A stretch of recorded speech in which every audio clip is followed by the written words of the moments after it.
Today we'll discuss section 12.2 and continue our study of combinatorics.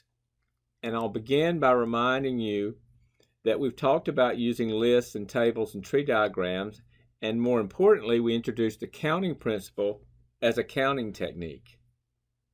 I want to add to that, our toolbox for counting things will continue to grow. Suppose we're arranging a promotional photo shoot for 3 celebrities. And if you like Star Wars, you'll recognize these as Luke, Han, and Yoda. And I'm asking the question, in how many ways can we line them up together for a photo? If you're just going to list them by brute force, one way is to just leave them in the order they appear now. You've got Luke, Han, and Yoda. And then you need to figure out how many ways you can move things around to get a different arrangement. Suppose I decide to keep Luke in the first position and switch Han and Yoda. That would put Yoda in the second position and Han in the third position. Now there's no other arrangement that leaves Luke in the first position, so maybe now I'll slide Luke over into the second position, put Luke in the middle. That means I could put Han on the left of Luke and Yoda on the right, or I could switch that and put Yoda on the left and Han on the right. Now if you think about it, there's no other arrangement that leaves Luke in the middle. So let's move Luke over to the far right. Now let's put Han first, Yoda second, leaving Luke in the third position. The only other thing I can do is switch Han and Yoda. And that's a 6th way to do this. And as you can see, I've put Luke in every possible position, and then I've switched the other 2 around Luke. So there's no other way to do it, and the answer would be 6. You could do this with a tree diagram as well. If you were to break it out that way, you could start off with Luke and branch to either Han and Yoda and so forth. But the point is, either way you do it, there are 6 possible ways of arranging 3 people in line to take a photo. Each of those 6 orderings is called a permutation of those objects. So there are 6 permutations of 3 things taken together. Fortunately, there's a quick way to calculate the number of permutations, and it involves something called a factorial. And the definition involves an exclamation point. Here it says n exclamation point. That's read n factorial, and n factorial is defined to be n times n minus 1 times n minus 2, continuing that pattern to count down to 1. Now, hold that thought. We're going to go off and explore this idea of a factorial, and we'll come back to this spot. So remember this spot, and we'll come back to it. Going back and diverting and talking about factorials, the n exclamation point is read n factorial, and the calculation is simply whatever number is to the left of the exclamation point, you start with that, and then you count down until you get to 1, and you take the product. So 4 factorial is 4 times 3 times 2 times 1, which happens to be 24. 6 factorial would be 6 times 5 times 4 times 3 times 2 times 1, which is 720. 1 factorial, you start at 1 and you count down till you get to 1. Well, you're already at 1, so 1 factorial is just 1. There is one special case that we need that doesn't follow that pattern. As long as n is 1 or 2 or 3 or 4 or any counting number, you can use this formula. But there is a need occasionally for us to define what happens when you get 0 factorial. And it turns out that 0 factorial is by definition equal to 1. I'm not going to talk about why. At this point it doesn't matter. But in order for our factorials to work the way we want them to work, we have to define 0 factorial to be 1. That's the one that you just have to memorize. It doesn't follow the pattern for the others. Now, you can play with this, but you probably can see just by the definition that factorials can get big really fast. So it's nice to know that your Casio FX260 does have a factorial button. if you look at your calculator, the factorial button is above the number 3 on the calculator. So that means you have to press Shift to get to it. So if I ask you to calculate 8 factorial, you would press 8, then you would do Shift 3. Shift 3 takes you to the factorial. And you don't even have to press equal to, and you'll get 40,320. Now that we know how to calculate factorials, let's go back to the spot I asked you to remember earlier and pick up from there. Remember, we were here just after we had done these permutations of Luke, Han, and Yoda, and found out that there were 6 ways we could line them up for a photo.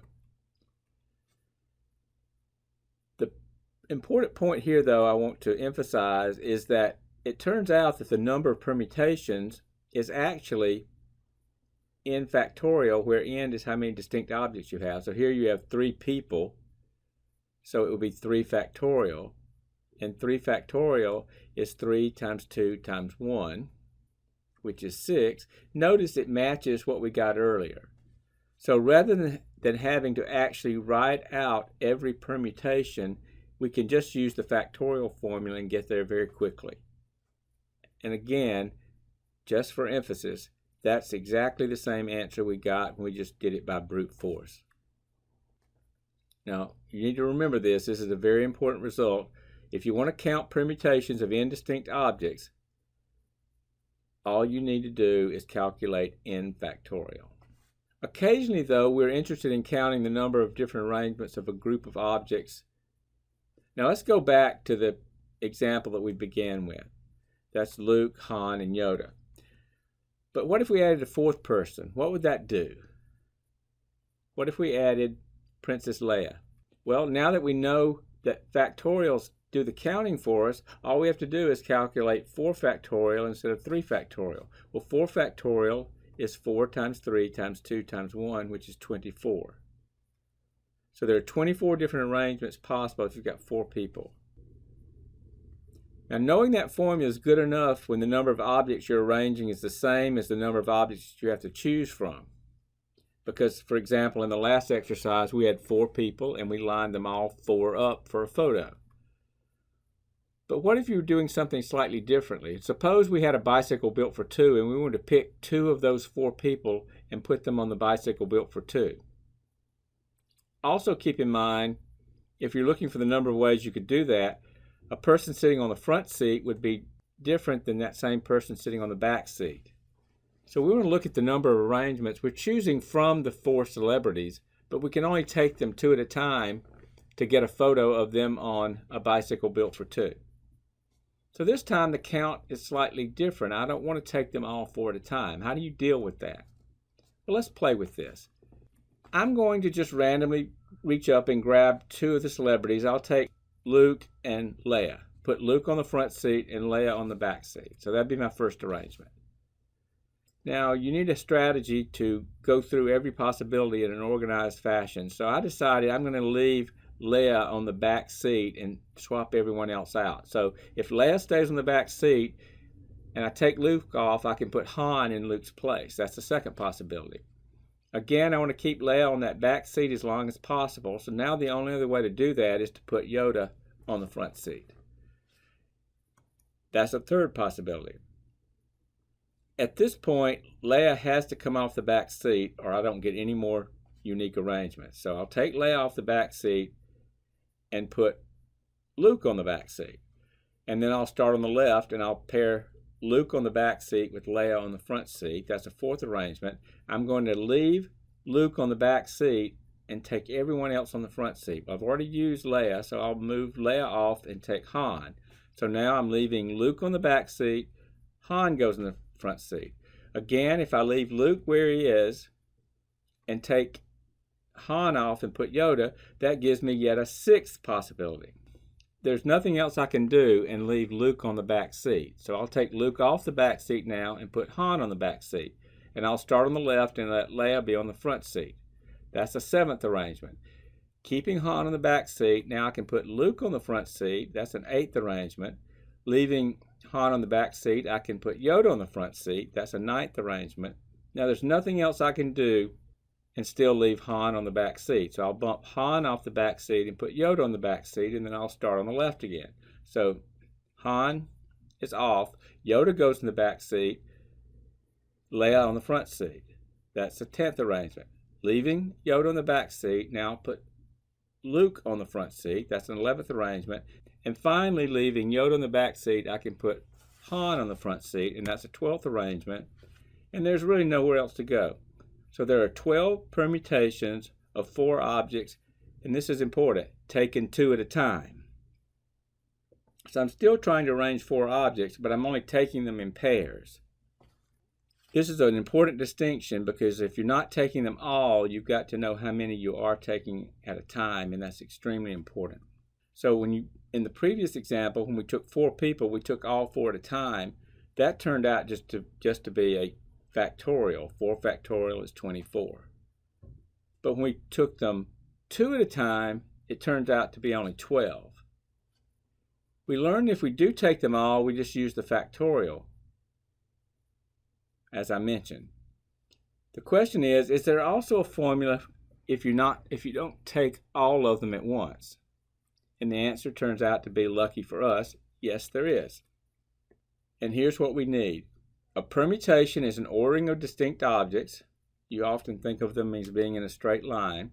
If we select R distinct objects from a set of N objects, in other words, you're only taking them R at a time, and arrange them in some order, we call this a permutation of N objects taken R at a time. It's denoted quite often with a capital P and subscripts N on the left and R on the right, or just a capital P and have N comma R in parentheses. Both of those notations are common ways to list a permutation of N objects taken R at a time.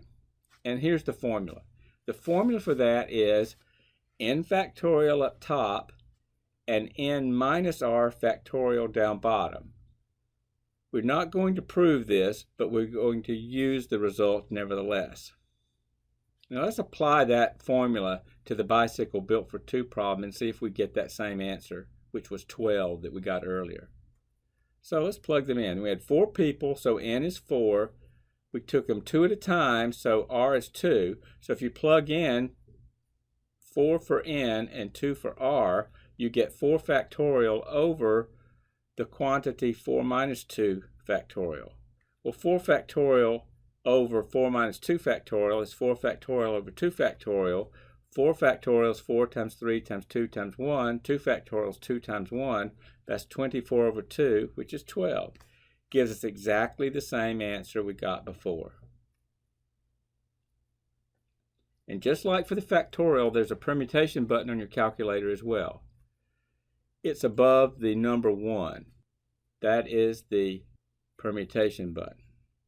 It's above the 1, so you have to press Shift to access it. So if I wanted to calculate permutation of 4 things taken 2 at a time, here are the keystrokes. Press the 4, do Shift 1, which takes you to the permutation. Then you put in the 2, which is the R, and in order to get that to calculate, you have to press equal. For the factorial, you didn't have to press equal. You just have one number and you hit the factorial shift combination. But when you're plugging in 2 numbers, you have to press equal after the second number to get the calculation to take place.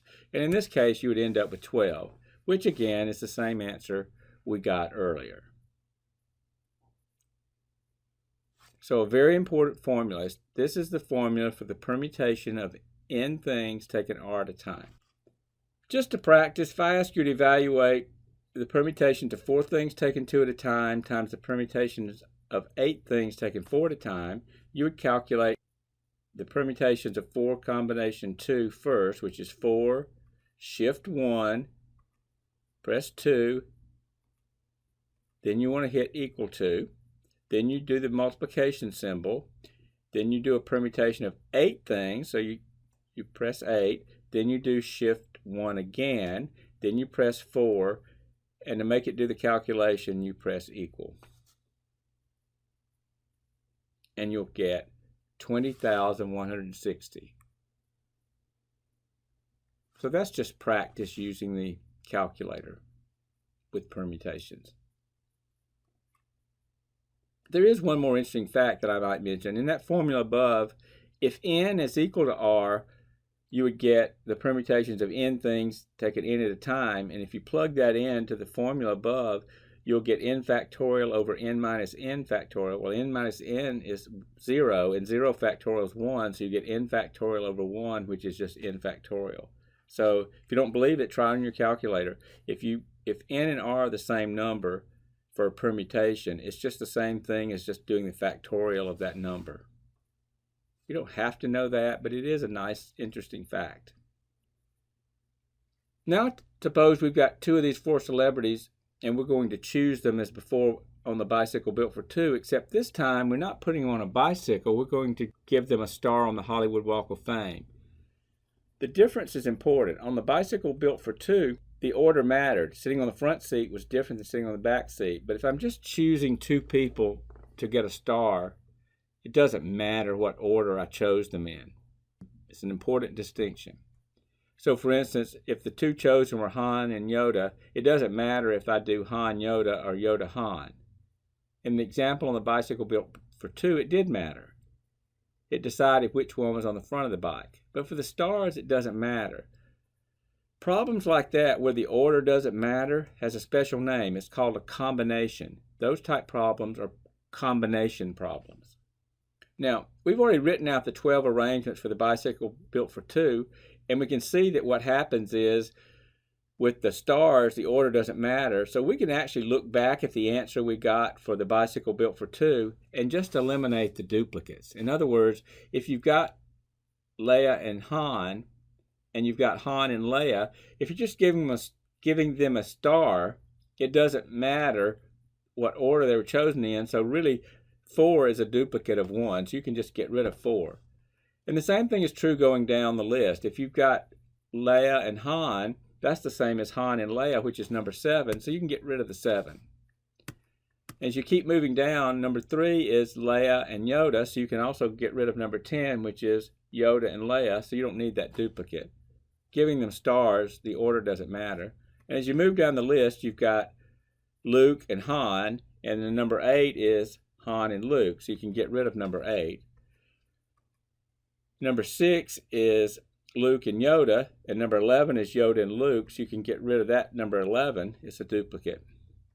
And then finally, you've got Han and Yoda, and number 12 is Yoda and Han, so you can get rid of number 12. And that leaves you simply with 6, where you're just giving them a star. The order doesn't matter. Is there a formula for that? Yes, there is. It has to do with the combination. A combination is a subset of a set of distinct objects where order is not important.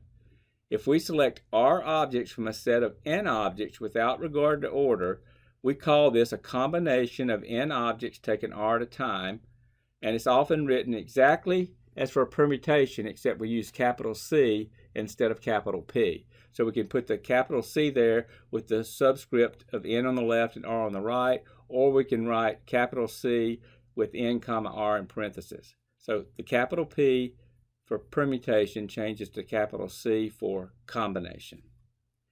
And there's your formula. Combination of N things taken R at a time is N factorial in the numerator, and in the denominator is the product of R factorial and N minus R factorial. That's the formula when order doesn't matter. If we apply that to that Hollywood Walk of Fame star problem, remember we got an answer of 6 when we did it by brute force. Let's see if we can get the same answer by plugging in. In this problem, we had 4 people taken 2 at a time where order doesn't matter, so it's a combination. Plugging into that formula for a combination, we get 4 factorial over the product of 2 factorial and 4 minus 2 factorial. Well, that's 4 factorial over 2 factorial times 2 factorial. 4 factorial is 4 times 3 times 2 times 1, and 2 factorial is 2 times 1. If you write all that out, 4 times 3 times 2 times 1 is 24, and 2 times 1 times 2 times 1 is 4, and 24 divided by 4, big surprise, is 6. It's exactly the same answer as when we did it by brute force. So these formulas allow you to get to the count much faster than having to do it by brute force. And again, you won't be surprised to know that there's a button on your calculator for that. It's above the number 2. And you have to press the shift key to access it. So if I were to calculate the combination of 4 things taken 2 at a time, I would press 4, then I'd do shift 2, then I would press 2, which is the R, and to calculate it, you hit equal to, and you'll come up with the number 6. Again, it's the same answer we got before. Now, one of the things you'll come across when you're doing these is that when you read a problem, sometimes you have to figure out, is it a permutation or is it a combination? For example, suppose there are 10 different books in a box and 4 of them are to be arranged on a shelf. How many different arrangements are possible? You're taking 10 books and you're going to take 4 of them and arrange them on a shelf. Well, if you're arranging them on a shelf, by definition, order matters. So that makes it makes it a permutation because order matters. If you get that wrong, of course your answer will be wrong. You have to know here that order matters. You're making arrangements. By definition, that's order. So I use the permutation formula, plugging 10 in for N and 4 in for R. 10 books, 4 at a time. So that's 10 factorial over 6 factorial. And if you do the calculation, that comes out to be 5,040. There are 5,040 different arrangements of 10 books taking 4 at a time on a bookshelf. You could also do this problem, just FYI, by using the counting principle directly. You could think of it as a 4-stage experiment where you're choosing book number 1, book number 2, book number 3, and book number 4. And if you think about it, you have 10 books. So for your first stage of the experiment, you can choose any of the 10. But once that first book has been chosen, you only have 9 left to choose for the second position, and 8 for the third position, and 7 for the fourth position. And 10 times 9 times 8 times 7, believe it or not, is also 5,040. So you could actually do that problem by the counting principle, and you'll find that to be true quite a lot. The counting principle is kind of a bedrock principle, and sometimes you can use it in place of using one of these other formulas if you really want to. But it is the same answer either way you do it. If you want to do that on your calculator, you type in 10, hit shift 1, which is the permutation combination, then you'd press 4, and that would give you 5,040. Let's do another example. Suppose we've got that 10 different books again, but this time Jan wants to choose 4 of them to read while going on some trip. Maybe she's taking them into the car with her. How many different arrangements are possible? Now, how is that different from putting books on a bookshelf? Well, if you're putting books on a bookshelf, you're arranging the books in different order. Here, Jan doesn't care which book is chosen first. She is simply going to grab 4 books and bring them with her on the trip. Order doesn't matter at all. The order she picks those books is totally irrelevant to Jan. That means it's a combination. Again, if you get that wrong, you're going to get the answer wrong. It's a combination because order does not matter. Once you figure that out, you use the combination formula, again plugging 10 in for N and 4 in for R, and you end up with 10 factorial over the product of 4 factorial and 6 factorial, and that comes out to be 210. And again, if you wanted to do that calculation with your calculator, 10 factorial over 6 factorial. And if you want to do that calculation in your calculator, you type in 10, hit shift 2, which gives you the combination, and then you do 4 and equal to, and that gives you the same answer. So even though I'm giving you the formulas for combinations and permutations, really you just need to know how to do it on the calculator, and you can avoid having to plug into these formulas. So I'm doing it sort of just to reinforce that these formulas really do give you the right result, but I'm also pointing out that the calculator is the fastest and best way to do it. Sometimes a problem requires the use of more than one counting tool. So in order to discuss problems like that, it's probably a good time to go back and remind ourselves of all the tools we've developed so far. Remember, we talked about lists, tables, and tree diagrams. We talked about the counting principle. We talked about the permutation formula as a factorial. Remember, a factorial is a special type of permutation where you take them all at a time.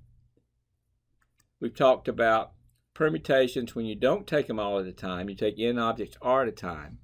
We've talked about combinations where order doesn't matter. So we're building a toolbox of tools that help us count arrangements of things and different items that we want to count.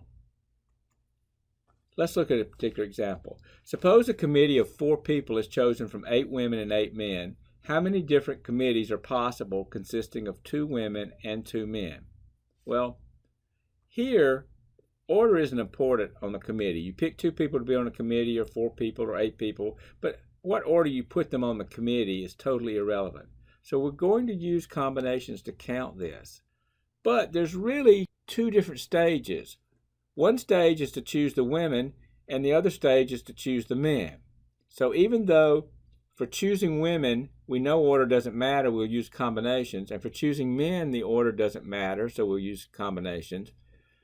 But since it's a 2-stage experiment, it will be embedded inside the counting principle. In other words, the first stage of the process is the number of ways to choose the 2 women. The second stage of the process is the number of ways to choose the men. And when we find those 2 quantities, we multiply them together by the counting principle, and that gives us the total arrangements. So, because the women being chosen is a combination, again, because order doesn't matter, we use the combination formula. There are 8 women, and we want to choose 2. So that's 8 women chosen 2 at a time, and it's a combination because order doesn't matter. Then if you go to the men, there are also 8 men. It doesn't have to be the same, but in this case, there are also 8 men, and you're also choosing 2 men. So that would be the combination of 8 men taken 2 at a time, and the product of those 2 calculations give you the total. So now we've got to calculate the combination of 8 things taken 2 at a time. Well, that is 8, shift 2 for combination, press 2 because that's the R, and hit equal to, and that gives you 28. And just by happenstance, notice that the other combination is also a combination of 8 things taken 2 at a time. So it turns out that that's also going to be 28. Doesn't have to be the same, but in this case it is.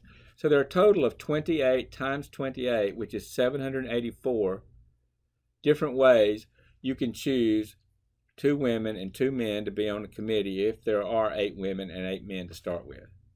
And notice that the combination calculation was used for each stage in the counting principle, which had 2 stages. Choosing the women was the first stage, choosing the men was the second stage. That's an important point to remember. This is a process, this is an example where you actually have two of your tools going on at the same time. You're using the combination formula, but you're also embedding that inside of the counting principle.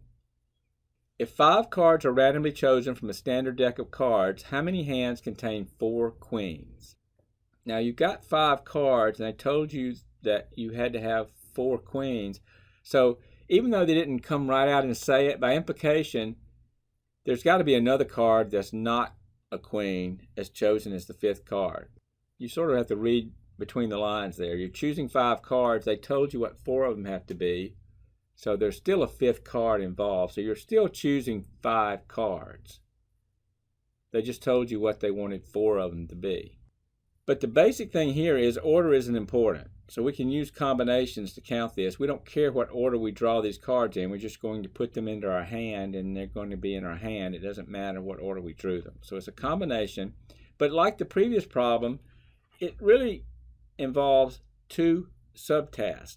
There are 2 stages to this experiment. One stage is choosing the 4 queens, and the other stage is choosing the one that wasn't a queen, the 5th card. So if you think about queens versus non-queens, every standard deck has 4 queens.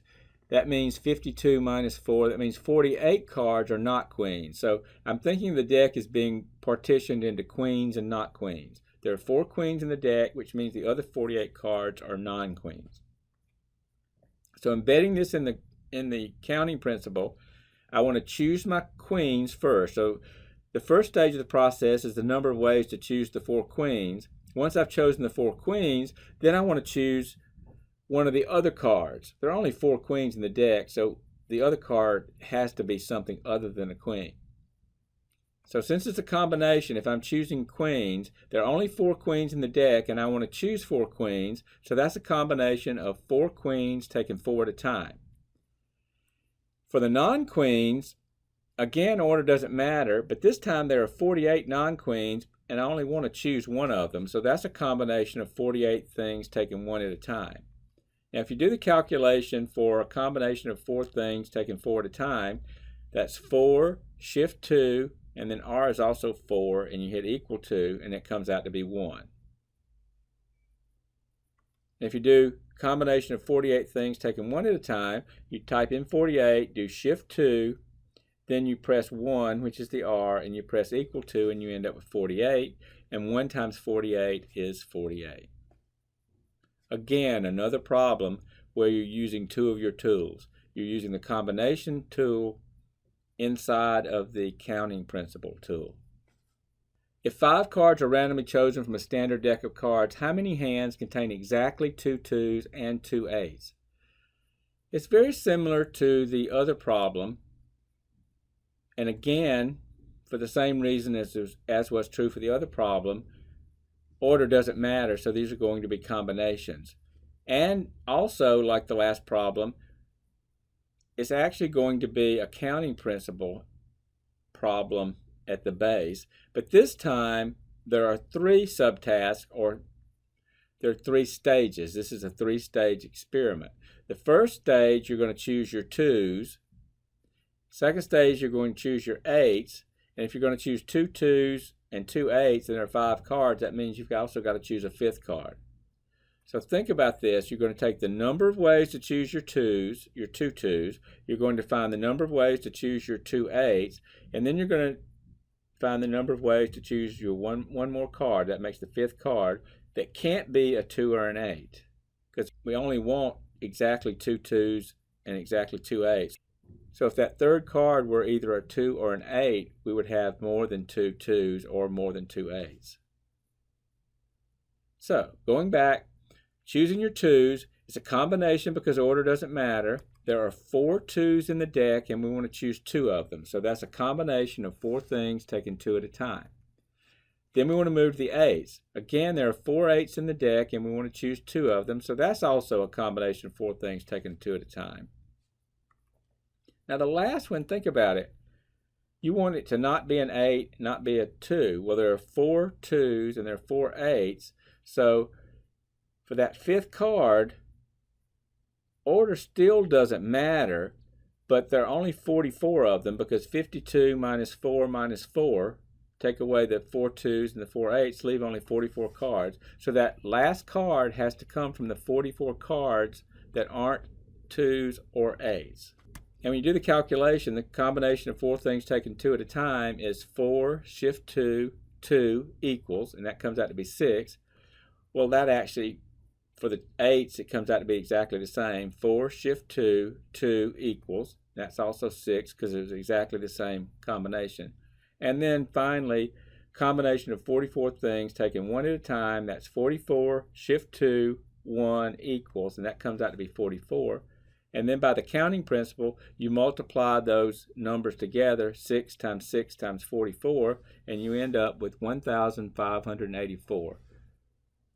So if you choose 5 cards randomly from a standard deck of cards, there are 1,584 different hands that contain exactly 2 2s and 2 8s. Let's look at a couple of extra problems. Suppose I ask you to evaluate this product. It's the product of 2 combinations. The first combination is 8 things chosen 5 at a time.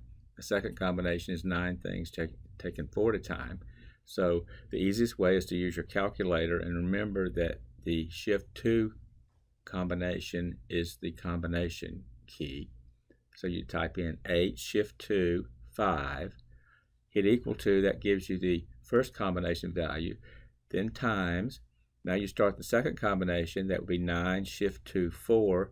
when you hit equal, you will get the final answer of 7,056. How about this? The planning committee for a class reunion must elect a president, secretary, and treasurer. In how many ways can this be accomplished if there are 25 members? I'm actually going to show you a couple of ways you can do this. First of all, it is a permutation because order matters. The president, secretary, and treasurer is different than if you switch positions. That's a different arrangement. So order matters. It's a permutation. In fact, it's equivalent to a problem we've done earlier where we were taking a group of people and pulling some out and lining them up for photos, and we would know how many ways we could do that.